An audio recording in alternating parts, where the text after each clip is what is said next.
IG showing us their flair for the dramatic and a quick turnaround for their first game win in their series against Snake just now. We're coming in now to game 2, and Raz, I think I have one of my favorite quotes to describe Snake that last game. All right, give it to me. Everyone has a plan until they get punched in the face. That's a good quote. And Mala top lane was Snake getting punched in the face really hard. And then they're like, punch back, and then miss a lot, and go top. Everyone go top and die. And that was Snake that game. And then suddenly they're like, okay, we can recover. Just keep sending people somewhere across the map. And I hear that's a way to win games if we send people there. And let's do it. And it just didn't really work out for them. And then they went for the dragon. And IG instantly were like, all right, we got him. We finally got him. This is over. And in 28 minutes, at the most, it took him down. Just wrestled him down to the floor. And now Snake looking a little bit embarrassed. I'm a fan of that summary. I feel like that would be the next episode of Raz Recaps. Just throw you up on there. But I really loved Invictus Gaming's way of being able to take these fights, because you're right. Up until like 18 minutes into the game, IG were losing. But around Baron, I really love the fact that Invictus Gaming were able to pick up moments to just fight right back, right? Because it was Snake that actually moved towards Dragon because 2 objectives were up and misread what Invictus Gaming were going to do. Just like 8 seconds before this fight even happened, it was legitimately just Invictus Gaming looking to take Baron, got it easily, and Snake just skirting around the entire vision like that they had lacked around the river just to see if they can actually try and contest. And they did it for too long because not only did IG take the Baron buff, but they took the fight and won. So Snake, yeah, just completely like headless. They didn't know what to do after the Mala got lost in topside because no one wanted to fold. Legitimately, the moment Mala lost in topside of the map, everyone wanted to continue to pressure a lane. It was the Tom Kench ultimate into the top lane, lost. Asura was still pressuring mid lane, and of course gets picked up because there's more members there with Tom Kench going topside. It was just dominoes falling because no one really wanted to say, okay, let's just take some time and recollect our thoughts until Mala comes back onto the map. It's frustrating too because I like Snake. I really genuinely do. Anyone who saw the first series I casted them, that's passion. That's real passion there. I love him. Flandre, great. I love his weird picks. I love that he's just like, yeah, I'm going to go in on an assassin. What of it? You got a problem with that? And IG, yeah, they did. But that wasn't really the way Snake fell apart. And I want to see them going forward. I don't know if it's a solution that they can get ready in time for game 2 because I feel like it's an in-game leadership problem where suddenly the plan went out the window. And they said, okay, this isn't working anymore. Oh, God, what do we do? And that is something they need to fix going into game 2 because you were praising them during the early game. We're like, yeah, they're doing what they should do. Yeah, RNG's bad, but they're really killing it right now. And that was still going like 10 minutes before the game ended. Yep, and so like here's the thing, because been able to cast and just watch Snake since coming into the LPL, and you're right, that's the identity the team has, especially when SOFM came into the roster. These are all very talented players, so like top side of the map is a reason why Flandre is really feared as a top laner. SOFM is just one the best junglers out there in the world, especially when he's on his Lee Sin pick. And their early game is always creative and always feels like that's the reason why they get their early game leads. Even when Crystal had been on the AD carry position, the support position, you already saw them get their early game leads, and that's the things you can prepare for. The things you can't prepare for with your coach before the game is how to essentially finish the game 20 minutes onwards. Because at that point, things change, right? You have to really be able to communicate with that within the game where you end up throwing the control ward, who pushes up wave, and when you actually meet on top lane tower. They had a 1-3-1, and 1-3-1s are fairly difficult to actually coordinate as a squad. You can coordinate team fights. A lot of it's just like, who's got the Rakan? All right, set up around Dragon, and let's fight. And then IG had that kind of composition, while technically Snake can actually play the same way, but they only had the Lissandra to play around with. So then you have to really focus around that, and their composition is much better around just playing the 1-3-1. They had the gold lead for a reason. So unfortunate. I think game 2 they should just come in fresh minds, because that was the issues. They didn't have a fresh mind and really suffered in like midway through the game. I think especially the top lane focus. Yes. We were talking about this in game. It's a problem for Snake, and I think against IG as well, it's not ideal. Because IG, they're good everywhere. So you can't just focus one side of the map. I feel like SOFM needs to be, I wouldn't say reactive, but definitely proactive and say, okay, I think that Ning's going to be here. Track Ning, know where he's going to go, and know where he's going to make the map blow up. Because that's what IG are very capable of doing and what we saw last game. They're like, okay, Balon, you got it, man. All you. Cool. We got it.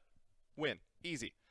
And I feel like Ning also has the potential to do that. That's why he's so good with the engage picks, is because he's able to break down these lanes. He wasn't able to get it off mid, but he was able to keep SOFM's attention for so long that SOFM suddenly wasn't able to get as much influence around the map as he could have.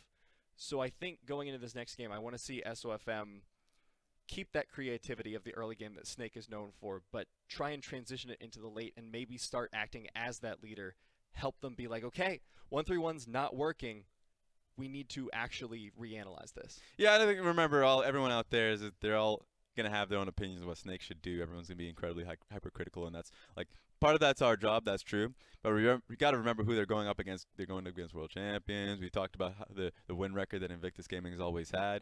So it says a lot towards what Invictus Gaming were able to accomplish. Always finding windows within the Dragon fight early on, even when they were at a deficit. Being able to still find the kill on towards Mala, taking Infernal Dragon, moving away, and of course still reprioritizing Dragon when it came right back up because it's the second Infernal Dragon. And Snake still had all the vision in the world top side of the map, so you have the ability to play through that, and you never wanted to really reinvest towards bot side simply because of the fact that the control boards were heavily in favor of Invictus Gaming and they're doing well. So I think going into game 2, I don't think you touched it. I think draft should still be fine. I like the strategy that Snake had.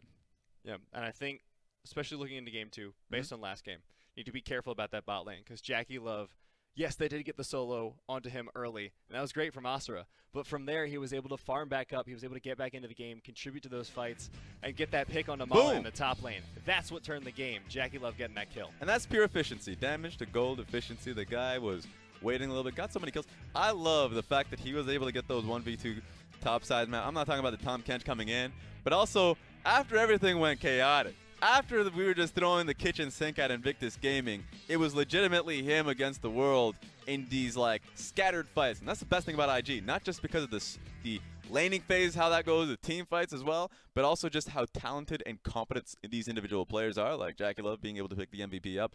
I'm a little sad it's not Battleland, but I think that issue with Invictus Gaming is that they don't have too many stars. So it feels like a roulette at sometimes. You're just going to find out who picks it up based off the stats alone. And it's really impressive by Jackie Love that he's able to pull this off. Yep.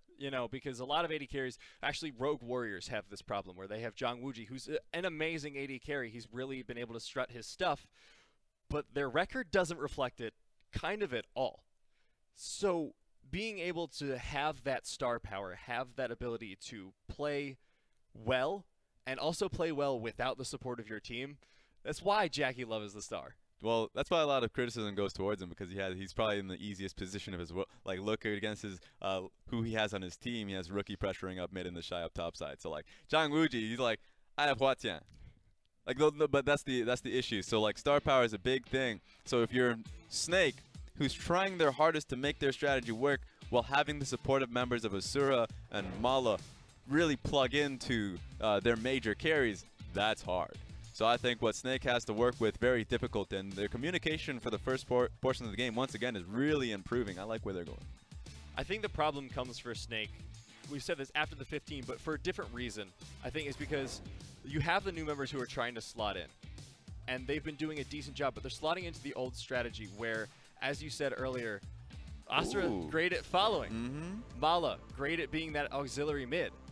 But if that's all they do, if that's all the Snake strategy goes around, every other team is going to be like, oh, Flandre and SOFM, the only ones who actually are driving forces for this team. What are you trying to say, Nibiria? I'm trying to say maybe there needs to be a change of strategy, because we know Asura is a very capable AD carry. Mala, we haven't really seen him step out of the auxiliary role much. Maybe they try bringing in Andy, their other mid laner that they have this split, who hasn't seen time. I want to see Snake change up their strategy, and while I don't fully expect to see it this game, I'd like to see a shift towards it. Yeah, so that's always the game whenever you have no eyes on how scrims have been performing, why isn't Andy playing. That was the expectation I had initially. I thought Andy was going to be playing because players had given him the credit of being better mechanically. But for this team, they recognize that mechanics isn't the end the be-all, end-all. Funny enough, you have SOFM and FLICKR, but then if you saw what happened in 2018, they benched their AD carry. They put in double supports because the strategy is what mattered the most to them. And so bringing in Mala just because he had the identity of Gogo and being able to play it slow. You know what? I loved how they played last game. I would love to see it to perfection. I think that coming into this one, I want to see Mala do it again, right? So I understand that, like, a lot of times, knee-jerk reaction from the fans out there would be like, all right, change everything. Because to be honest, if you saw how they were doing up against SDG, why not, right? But it seems like it's improving when they're going up against the world's best and is able to take them in 15 minutes. 15 minutes! They were doing well! So this is turning out pretty damn good for the people in Snake Pit. It may not reflect it in the scoreboard, but I like the early game. Well, they're focusing on the early game still in the draft, banning out that Lucian, getting the lane bully away, once again going for the Aurelia. And IG, they're feeling confident after that last game. They like their ban strategy. Take the Akali away from FLICKR. Don't let him do his thing. Keep the pressure on the Snake. That's why, I mean, I think not much changes here. The Aatrox pick was wonderful for FLICKR. I think he wants it once again because he's able to create so many opportunities topside, just had so much control there. And he doesn't really catch me as an Urgot player because Urgot, fairly slow, doesn't have the mobility that he would want really, and the flexibility and creativity that Aatrox gives. So pick it up again, why not? They're gonna go for it, but if we're looking from the side of IG, because we've talked a lot about Snake, right? Does IG really need to change anything significant? Nah, this is one of those games where you expect the teams to just pick the exact same options. You can already see the difference here. I think Asura and Maestro going towards Tahm Kench and Ezreal wasn't bad. I like the way, like, they actually won the lane in the 2v2. That's wonderfully seen. Going towards Kai'Sa and Alistar is just the discussion in the back was like, we just need to win team fights, honestly. So when they were going slow and their only engage option was Lissandra, they were finding, honestly, frustration off of it. So I'd say them as players just want to have more agency in fights, where I would have personally loved it, Tahm Kench and Ezreal again. I feel like the Kai'Sa is a weird pickup as well, especially if you're going to give over the Xayah Rakan, because Xayah Rakan is such a strong early lane, and Xayah especially is able to put out so much poke with the feathers, and Kai'Sa just doesn't really compete in the damage early in the game. So I'm wondering if this is going to make Snake a little bit easier to push against in the bottom lane, make them crumple a little bit quicker. Yeah, they have their own particular spikes. I like that the Kai'Sa was a pick into the Urgot a lot of the times, just the tankier, bruisey options that you'd have on one side of the team, the passive that Kai'Sa actually ends up having, the also ability of just going towards AD bruisers because you have that extra AP as an AD carry slot is always a positive. I love Kai'Sa just for that factor, but to your point, I think the early game that Ezreal provided was strong. And I think if we're just talking about the 2v2, it's not going to be in their favor as we saw in the last game. So Snake is pretty much saying that teamfight's going to be there. Asura and Maestro, you're going to be following us, but we're still playing topside. It's interesting to me that Snake banned out the Syndra because while it got things done, I don't feel like it was a major contributing factor to IG's success. I felt like it was just enough to keep Mala in lane. Yeah. And Rookie one-off mechanics, not the fact that it was Syndra. Well, the CS advantage in favor of Syndra. You're right, though. I think Mala coming into this game, especially when he has his hands on second phase, where it's just really you're banning out what you just dislike from the enemy team. And I think that saying, I don't want Rookie on Lissandra, is what he's saying.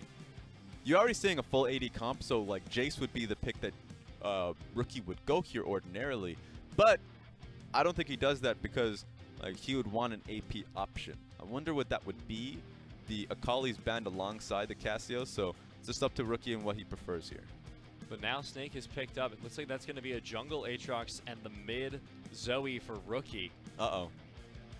So we saw, I think it was week 2, where we just saw 2 days in a row where a Zoe just went wild. It was Knight's Zoe that slaughtered Icon. And we got to see, like, in the previous series, the same just happened in that one. So Zoe into Lissandra works so well for Zoe just because of the range advantage, and if she's shoving out in lane, remember, Lissandra's known for her shove. But Zoe overtakes that level 5, level 6, like when she has the ability to just clear backline wave. So then now Lissandra's under tower, slimmer lane to work with, easier to get hit by Zoe Q. I'm expecting the Lissandra to go cleanse here, when ordinarily Lissandra would love to go TP. It's a dice roll. Do you want to play the composition? Teleport. Do you not want to die in the mid lane? Cleanse. I would love to see what we got out of a pickup here in Formala. I'm not sure I'm a fan of this draft because that Zoe, as you said, takes over the game so easily. And when you give Ning a level 2 jungler like that, he's going to take it to Rookie. Rookie 26 MVPs last year, second highest MVPs both splits.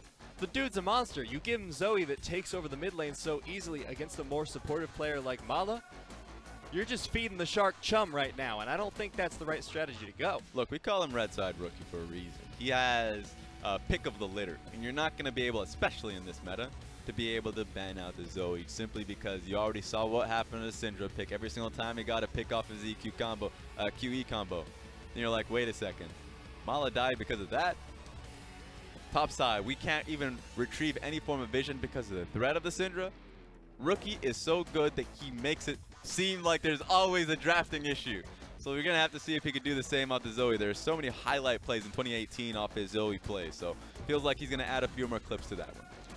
Now we're going to see Rookie if he can make it one more for the highlight reel, or if Snake's going to tie it up 1-1 in Game 2 of Snake versus IG.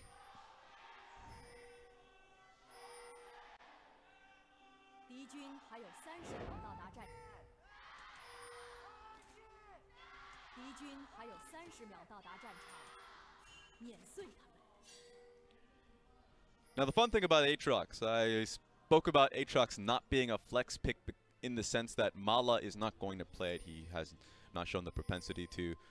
But remember, Aatrox is also a jungler as well. Surprised about SOFM wanting to pick it up here. But just so you know, Aatrox's reason why he goes towards Aftershock very clearly because he has knockups in his Q. Gives him the tankiness to be able to walk up in certain matchups. I love the matchup into the Camille simply because of the mobility he has with his E. And on top of that, if she hook shots in, W her, and if you have people adjacent to you essentially there to follow up, she's not going to be able to get away unless she blows flash. So it's those kind of instances that you get to see the matchup really form. So would love to see what SOFM does here and where he ends up pathing. He starts, it seems like, on his Wolf camp. You've seen this when he was on Zac. Really special pathing that SOFM ends up doing. A lot of the time he does this because he wants to be able to, I'm just going to be checking, yeah. But he wants to be able to have that protection so they do not know where he starts. If you have an invade on red side, then you won't be able to see him, or if you're on blue side because he's so deep within his camp. Now I wonder what Camille does here, because if she ends up, she's already pathing from top to bot side of the map, so she's never going to really be able to know if he started a blue buff at all. Really hides his pathing. Probably going to look for that bottom lane Scuttle Crab for Ning. Double buff gives him a lot of power in that 1v1 skirmish, so he doesn't have to be too afraid. And SOFM just going towards Krugs. He just wants to farm it out during the early, it looks like. I wanted to see if he had a what he had as a jungle start, because should be quicker to be able to take Wolf Camp. Remember, he's a mana-less champion, so being able to take blue other than just the CDR you did have, not really that beneficial. Just taking a look, Camille is on the top side though, so just cutting through the lane, she's going to be able to have an idea that blue buff is up. Just depends on if she wants to spend the time on the investigation. And that would make it double scuttle, triple buff for Ning, and you really don't want to give that over to any jungler, but especially Ning, who's so good at being aggressive in your jungle. It's dangerous, but they're looking for the gank, the flash in from Maestro, but they won't find anything for it. And as a result, I mean, overall SOFM just loses. Going towards a bottom lane gank, he gets there faster, sure. That was the entire, essentially idea of the pathing. But you're going into a Rakan Xayah lane, which is super easy to get past. I mean, sure, Jackie Love had to blow his flash for that entire point. They might be going in for it. They don't go in for a dive. Don't do this. Oh, I'm not a fan of this. I want to see proactivity from SOFM, but not like this. They're looking for the dive. They're looking for Jackie Love. They might be able to get it. Balon really low. First blood, 2 kills. Double there for SOFM.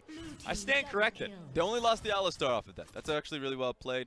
Only because they went on towards Jackie Love, they didn't have the flash. So I guess it worked out in the end, because not only did they take the double kill, but they denied the wave on tower, and they blew a lot of summoners. All of the summoners from Jackie Love and Baolan are down, so they can just end up bullying the lane.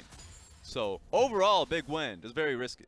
Yeah, dangerous bet that if lost, suddenly Ning has the entirety of the map under his control. If you die there, and he had been in position, that could have been a quadruple buff. So, yeah, dangerous, but good warding from IG, going to stop Maestro's gank here. Going in for the Hex Flash, but Rookie sees this, heals out. Maestro just going to trap a ward in the bot side of mid, saying at least it wasn't for nothing. Yeah, sad face. Just the advanced warding techniques. But yeah, goes straight for JackieLove. Had he went for Rakan, would have been an easy flash out. They had their priority set straight, and they had enough damage. So, well done. I actually don't even know if he needed to take the last tower shot there, but you know, he's a saint of his support. Sacrifice his life for the secure kill. Getting the martyrdom in there. It's a requirement, you know. Now, SOFM 2-0, finally going to pick up his red buff. I want to know what he's going to do with it, because doesn't really have a lane to gank right now. Everyone's back on the map. I'm wondering if he'll just pressure around the dragon, try and set up maybe some vision. Yeah, you have 2 minutes and 30 seconds for the camp that you had taken topside, so he's just going to go straight for it. I mean, this is essentially them bullying bottom lane because the earlier gank and dive just left Baolan and JackieLove summonerless. So if it doesn't turn into a kill, it's just accruing CS leads for Asura. You already see the fact that he's a well above 10 CS advantage. Sure, there are some minions in the lane, but if Ning doesn't do anything about this, it's only going to get worse. It's going to get worse here, but the mid lane going pretty well for IG right now. We were talking about Zoe hits that level 5, she starts getting the shove power. Well, she's level 6, she's up 15 CS. She's looking for a roam bottom. Yeah, has a barrier to her name, so it's going to make it harder. Easy for Baolan to just take this control ward. That's what I love the most about Invictus Gaming, is that Rookie is such a supportive mid laner. If pressure goes bottom lane or top side, he is going to lean alongside Ning just in case the fight happens. The best insurance man ever known. And now IG picking up the Scuttlecraft. They're getting a lot around the map, not able to get the gank off. Stop it. Get the hell away from me. This is doing things for my blood pressure, Raz, because this is cheesy. They're still looking for the gank. Still. And if SOFM doesn't get it, he has wasted so much time here in the bottom lane. Yeah, look at the experience that Ning's getting. Nice, Wolfcamp, taken away. Red buff is going to be coming up. You know, just basically doing what you can to get ahead of the matchup. Well, SOFM's like, I only have one goal in mind. Clearing control wards. I just want to see the player cameras here. Yeah, thumbs up, spam him. Spam it. Let him know. Get away from the lane! Finally, he's backing Raz. Yeah, he's acting like he's backing. Don't trust junglers when they're, you know, just using their basic. Yep, oh don't trust junglers. SOFM, please. Hello. He stepped too far forward. Hello. Is he trying to bait? Thumbs up, everybody. Yep. Excellent. Wonderful. Wonderful gameplay from a jungler that's playing in competitive LPL. What is happening, Raz? So they have a strategy that they have formed between games. I'm not sure if you're aware of it. So. Try and take down Baolan and JackieLove. They're like, no, MVP. Strategically, mathematically, need to take them down. If you're wondering why FLICKR is playing a tank finally, it's because the strategy is never play towards the top lane. In fact, FLICKR might even ult you if he ever gets the window to the bottom lane. It's the Vitality special at Worlds when they were playing up against RNG. Ning's looking for a strategy of his own. He wants to take down FLICKR and the dive. Hextech ultimatum. FLICKR, goodbye, but the Shy stuck under tower. Very good. He thought that the Shy would pick up aggro when Camille ulted. Didn't happen, so just a bad bet there. I thought that was going to be the same. So close, so close, so close. Rookie dodging out of that one pretty easily. SOFM not able to find a whole lot. SOFM has wasted so much time this game. But you know what he's been getting. You know, CS, he's been leeching that beautiful CS from his lanes. That's the best thing you can do as a jungler. Just stealing the farm from Mala. He's like, if you're going to play supportive, you're going to play really supportive. Only wards. I'm taking all your experience. It's excellent. He's got a bit of the kill experience too, but the fact that he's able to be even in experience with Ning. Sure, Ning actually, once he gets his blue buff, or just like Wolfcamp when it's up, he'll be able to be a level ahead of SOFM. But the fact that SOFM is able to still match in terms of levels while doing this nonsense, yep, that's it. That's the reason. In the ballad of SOFM, as it were, it's important to note how well IG have been doing with the warding, especially down bottom lane. Hey, welcome. He's Haven't just seen like, you. oh, look, hey SOFM, it's been a long time. What has it been? 1, 2 minutes? Well, I mean, the summoners are all up for Battleland and Jackie. That's why they're bringing in the extra manpower. Oh, look at those wards I was just talking about them having. SOFM. Broken Clock is right twice a day, and it looks like his rightness going to get Mala a blue buff. Well, I mean, the strategy is good, so it's not about a broken clock. It's literally just him saying this is going to work because Jackie and Battleland will not be able to farm. Like the CS advantage that Asura is massive for that reason. It's just that now if you're Jackie, essentially you're saying, okay, this game is being decided by Rookie, Ning, and the Shy. And I'm pretty damn confident that Rookie, Ning, and the Shy will make the best out of this. CS advantage already there for those two solo laners. So, I mean, this strategy got them 2 kills.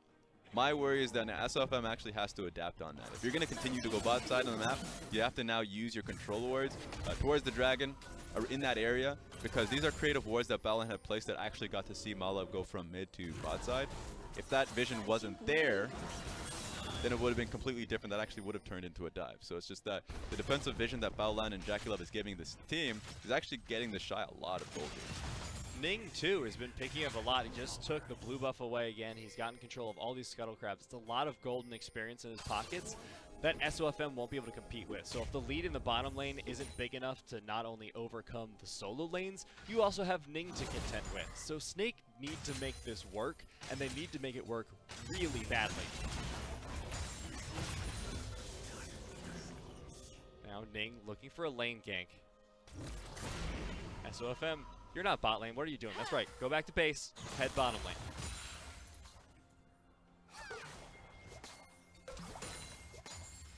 They're still prepping for the dive top lane.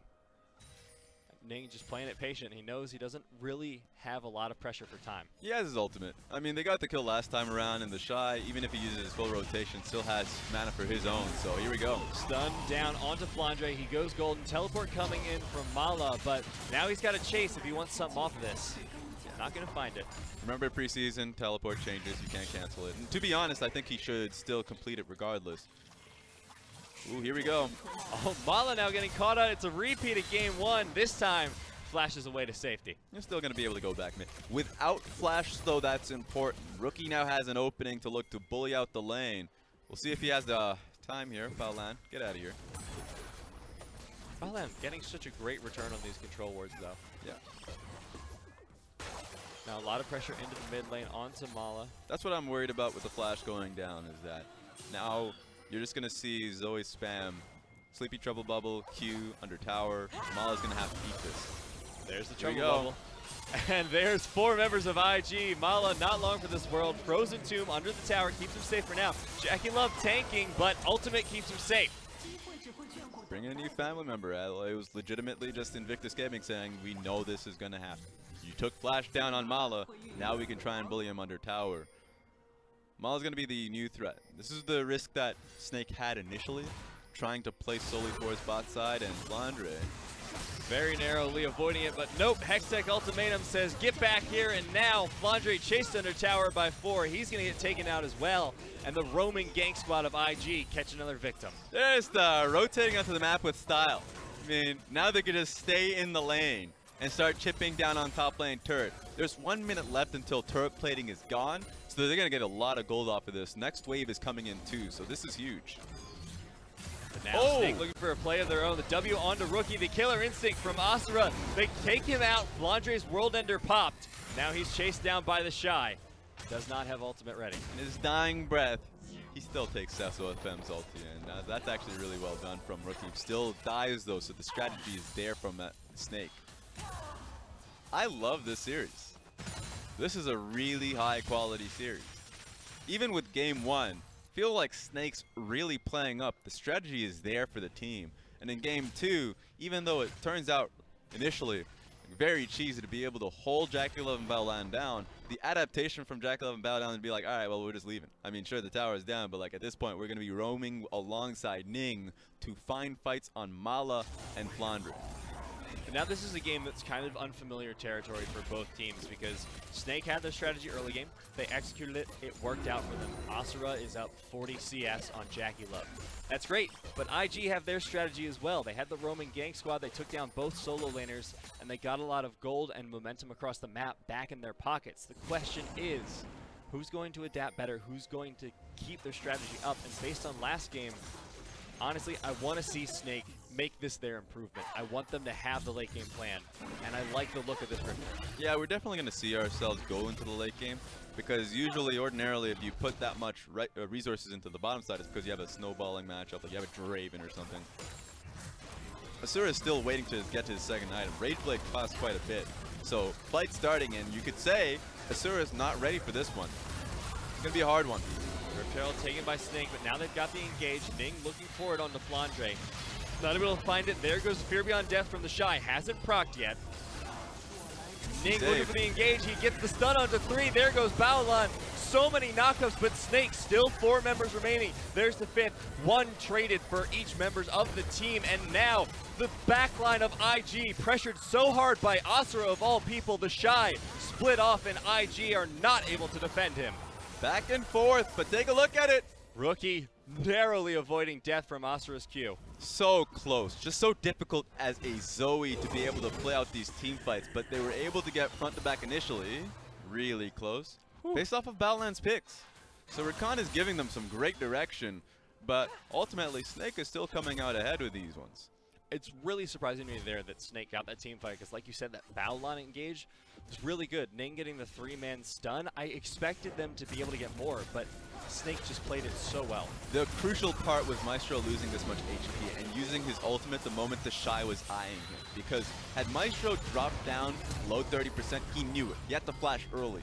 He would be the CC point for Urgot to get Fear Beyond Death on a few members. They played it slowly. Mala realized that he wasn't going to be able to accomplish too much here. Rookie and the Shy going way too far forward in my opinion, just because at that point, yeah, the Shy is going to fall. If they didn't walk forward on this one, I think IG would have been a little bit happier about that.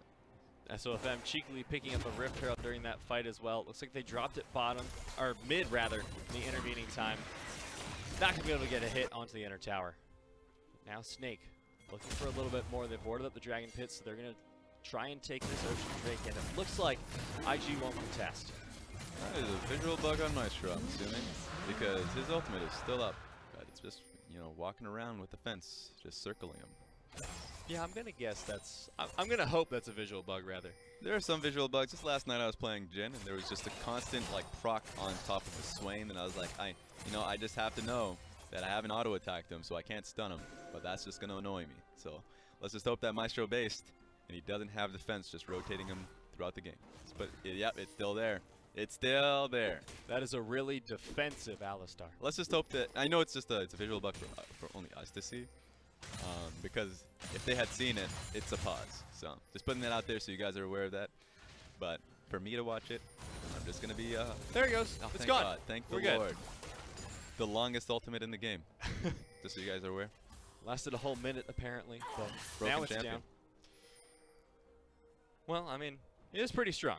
Not that strong, luckily. Push into the top lane for Snake, and now... This is the same situation Snake were in the past. Lyssandra's on the top side of the map. Sure, the Scion is a more defensive option, but you should expect them to be in a 1-3-1.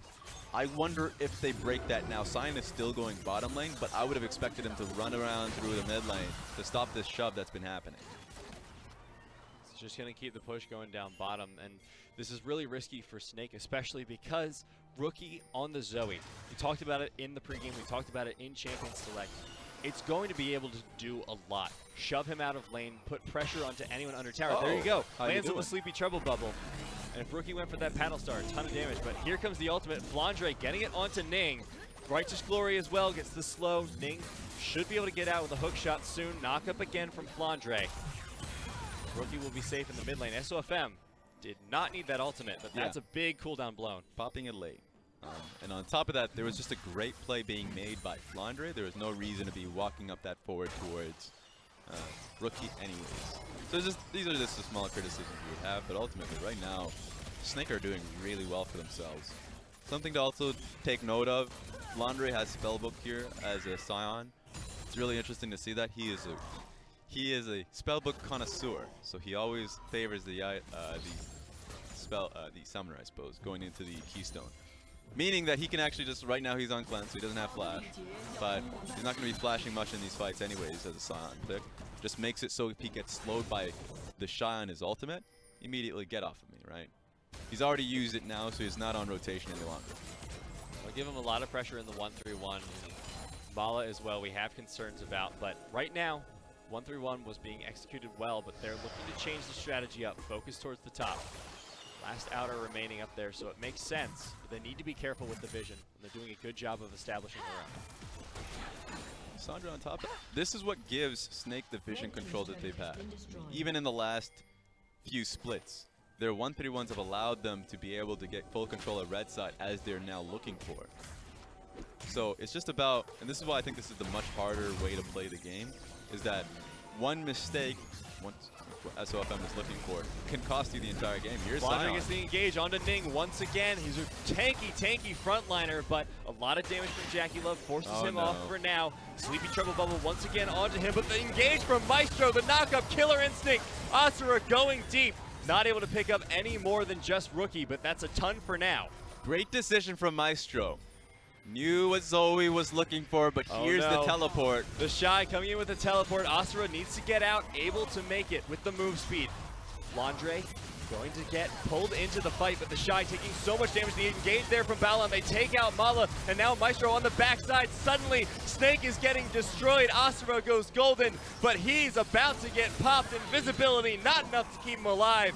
And IG with the near ace on the Snake. SOFM, the only remaining member, almost gets Ning, but he'll get taken down for the full ace. Ning on the flank. And you know what this is going to turn into? Baron. That was insane. Reminded me of a little movie called 300. Where you're like, you know what, front to back, we're doing all right, guys. We're in a slim environment. This is looking good for us. We can just fight in this corridor. And then someone gives you the key to the flank.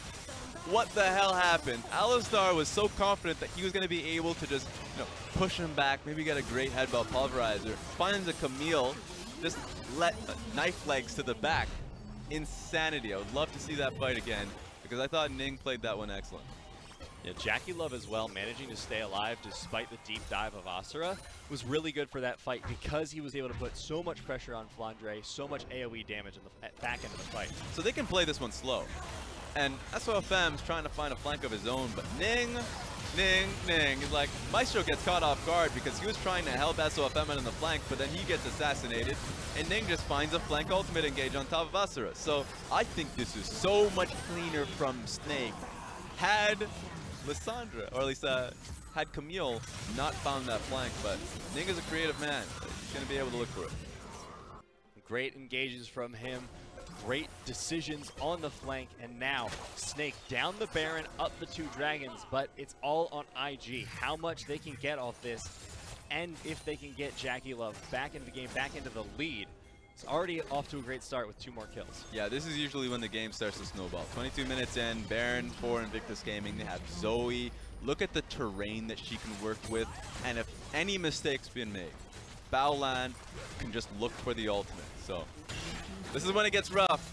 You have to hold the L. You have to know when to fold them. I think the moment Inhibitor starts to get pressured on, Snake might crack. And especially against the Zoe, Inhibitor holds are so dangerous. That's but the crack. SOFM looking for the engage, World Ender and Flandre on the flank, but it's not going to be enough. Jackie Love's still alive. Ning and Rookie, though, in a much different situation. Ning won't get out. They take down 1, but Mala still alive. Fear Beyond Death finally goes into him. And now 3 versus 4. Snake still in the fight, still looking for it. Redemption coming out from Balan. Maestro whiffs the engage, and suddenly Asura stuck all on his own in the back end of the fight. Baron still on IG, and they're pushing into the Inhibitor. That was looking pretty good for Snake. But remember, the tanky option of the Shy. The Shy has, level 14, so his passive is going to be up pretty often. The tankier members of Snake cannot walk up to him. So, easy Inhibitor. It was getting a little dicey, but the moment they were able to challenge the 3v4, looking great for Invictus Gaming. And I think Asura getting forced out of that fight was really bad for Snake. They had a really good positioning with the flank from SOFM. That engage was great. But then Asura got forced off against 3 members of IG, and suddenly that was the end of the fight for Snake. There's no way you can keep fighting if your ADC is in that much danger, because that would just be the end of the game. It's a really weird moment for Snake. I feel like every time they come into a series like this, you know, I know it's Invictus Gaming, so one hole turns into a lot. But this looked good. I called it a crack because I didn't have much faith in the engage that FLICKR was dishing, but look at Mala. He actually holds 3 members so closely. And then he ultimates at the right moment, so Baolan, JackieLove, and the Shy couldn't help. So when... Oh, wait, what the hell? Re-engage on the fight, and JackieLove's down, so's Baolan. Out of nowhere, Snake pulling it back into the game. Well, you know what? Sometimes it just happens like that. Young, sometimes you just get Baolan and JackieLove served to you like some sort of dish. Let's take a look at that replay and hope that no members died during this one. So yeah, teleport in. The Shy just, or at least FLICKR just ultimates and gets 2 people for his liking. That was quick and easy. And big. Like, that was what lost the game for Snake. Last game was when that happened onto Mala, but at a less impactful time. Yeah, less impactful time. Baron is still up at the time, and a few mistakes that Invictus Gaming would never make in terms of just like where they're throwing their members. So that's still a great moment. They can start to actually push out mid once again. That's the only inhibitor that I got taken down, and they can try and challenge the next dragon if they do a good enough job at holding the super minions mid lane. But Invictus Gaming are on the prowl. They're looking for more pressure into this. They just need to keep breaking Snake and mixing up their strategy. But so far, FLICKR's been playing frontline very well, and Snake have been keeping coordinated. They've been keeping together when they need to fight, and little mistakes, like overcommitting multiple members, aren't happening this game. Yeah, I mean, flatly put, FLICKR is just having a great game. He's getting ganged up on, though. Stoneplate gonna keep him alive for now, and he's so beefy, finally blows the flash, but Fear Beyond Death will take him out. And just as we started praising Snake, the caster curse. Well, I mean, my praise solely on FLICKR, and I think he was just left out to dry. He recognized the pressure was happening bot lane for a long time. That's why he's on Krugs. Just a slow rotation from Snake. This is going to be harsh. Ghost going in from the Shy. He's disrupting as best he can, but good wave clear from SOFM stops the push for now. Rookie has a lot of pressure here with the Sleepy Trouble bubble. Yeah. Potential to one-shot the AD carry. Aatrox wave clear into 4 people. I mean, you know, he had to use his ultimate to get that done. And you have to remember there's a next wave coming through. At least they're going to have Scion for that wave. But IG will challenge. They have Exhaust on Rookie. Good luck, Asura.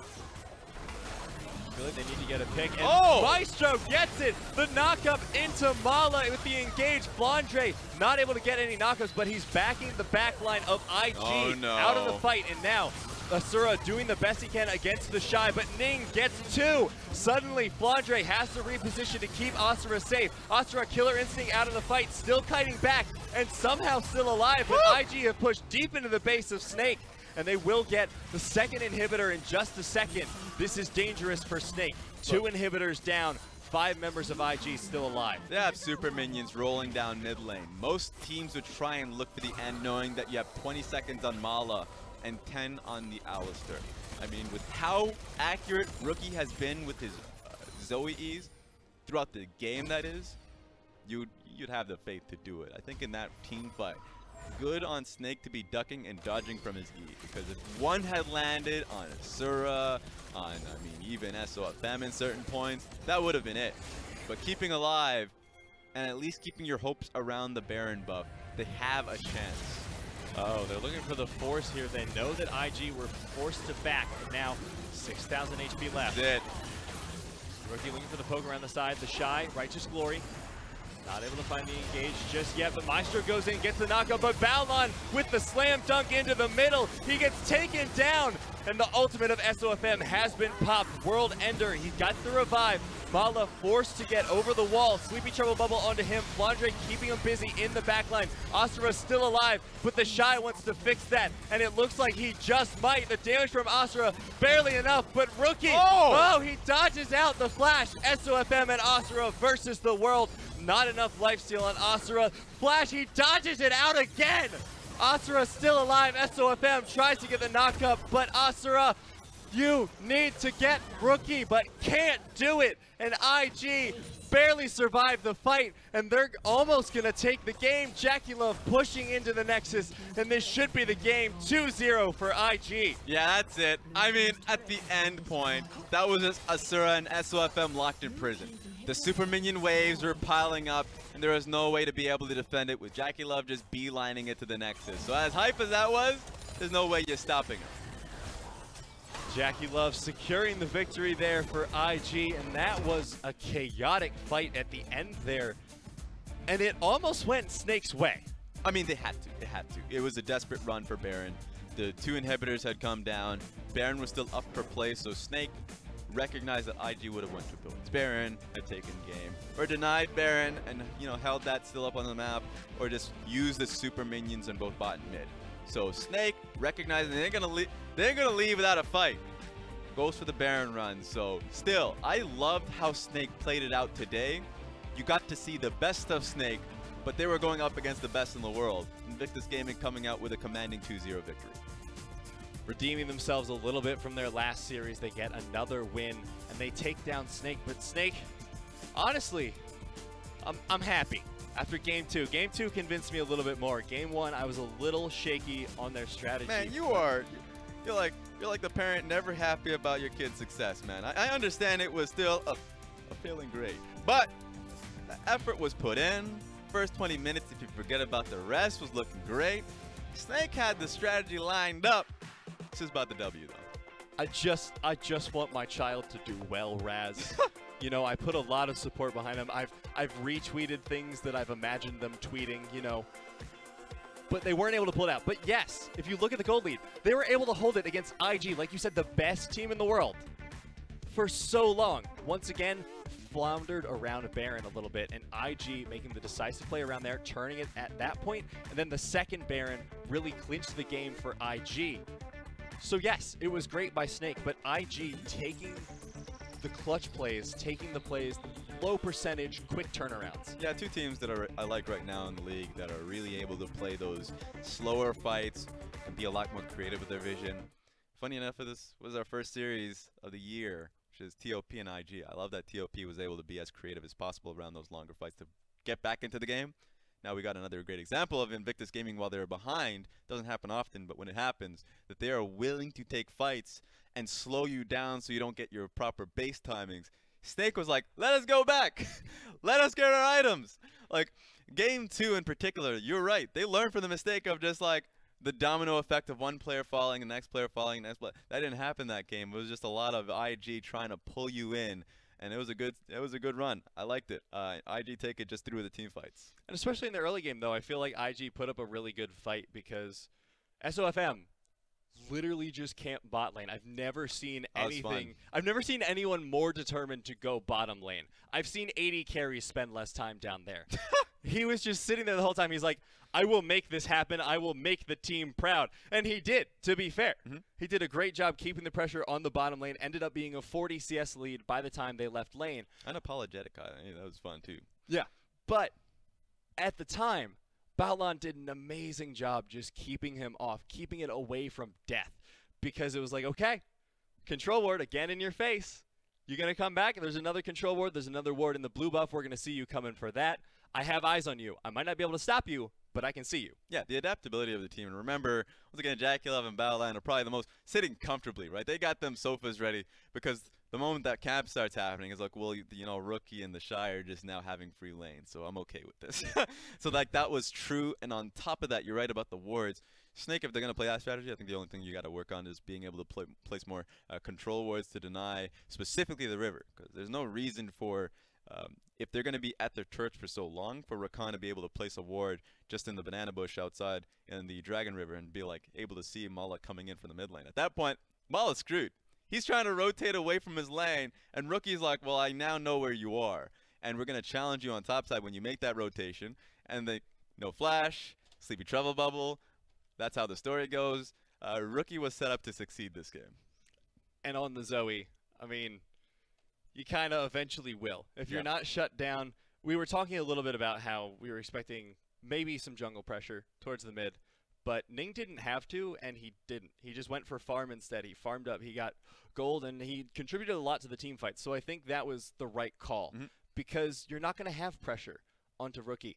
You de facto know exactly where the jungler is going to be at all times because they've just been that persistent. It's rare that you see a strategy like this because it does give you a lot of freedom for the jungle. Yeah. And while Ning didn't exactly get kills out of it, he got a lot of experience and gold, which for his team works out better. Like you said, Jackie Love and Baolon were just sitting there during the camp. They're like, all right, Baolon, get the marshmallows. I got the sticks. Let's just get this camp going.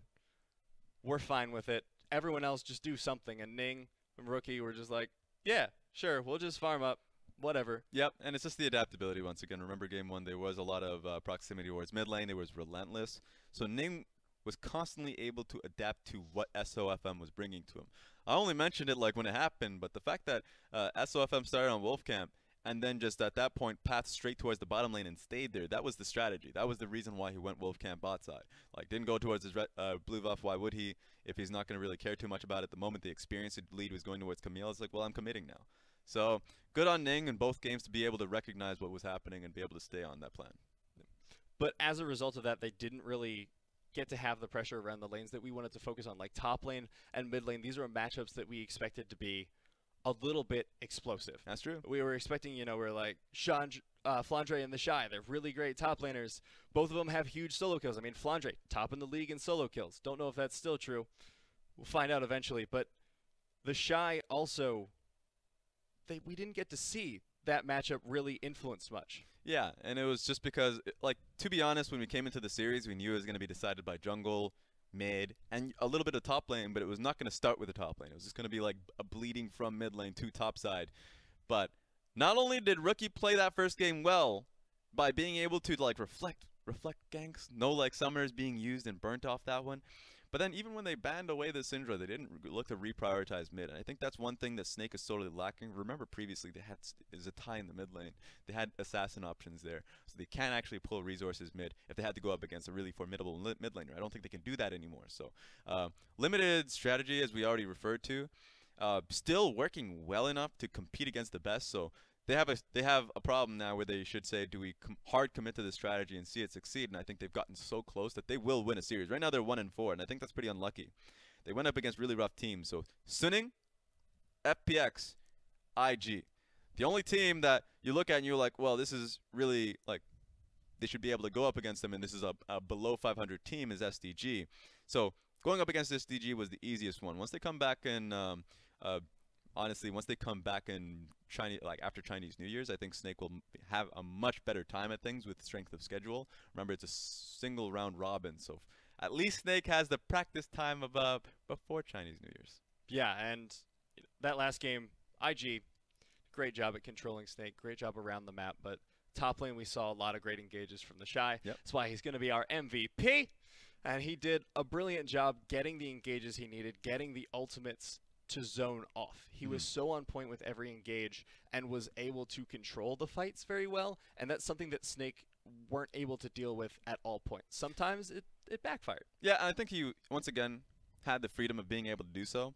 It's interesting that he got that. I would have gone towards the Ning, but also at the same time, top 3, you can just coin flip, find out who gets MVP, but I do like the fact that the Shy gets recognized for his ability to play throughout the team fights. Yeah, I think we're going to be looking towards Snake and IG to adapt a little bit further. Snake refine their strategy. IG keep doing what they're doing, but that's going to have to happen after Chinese New Year. Next up, we have Suning versus FPX, our match of the week, the 2 undefeated teams.